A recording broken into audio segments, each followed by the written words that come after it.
You were sitting right there with them. Something gets said. Your chest tightens before your mind even catches up.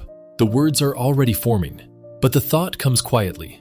If I say this, it becomes a whole thing, and I will still be the one apologizing at the end of it. So you breathe out. You say nothing. You stay. You have done this more times than you can count. That silence is not weakness.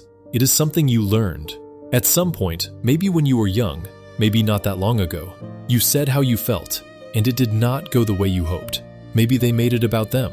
Maybe you ended up comforting the very person who hurt you.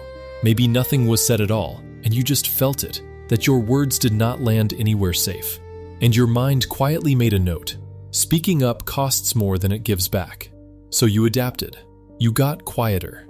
Not because you had nothing to say, because you decided the right moment would come later, and later kept not coming. You got so good at being okay that sometimes even you forgot how much you were actually holding. But the silence was never the real problem. It is what the silence has been protecting you from. But this is where your silence stops being about peace. You are not just avoiding an argument. You are protecting one specific possibility. The one that says, if you had spoken, something would have been different.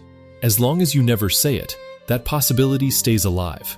But the moment you say it and nothing changes, it closes. And losing that hurts more than the original wound ever did. You kept your voice quiet to protect something that may never have been real. And the worst part? You are still doing it right now, carrying all of that, quietly, alone, for longer than anyone around you knows. That is exhausting, in a way you have never said out loud to anyone.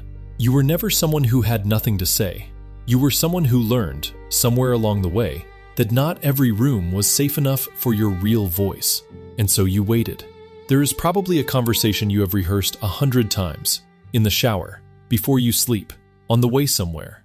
Words you have shaped perfectly for a moment you keep deciding is not quite right yet. Maybe it never felt right. Maybe it still does not. And you already know which conversation that is.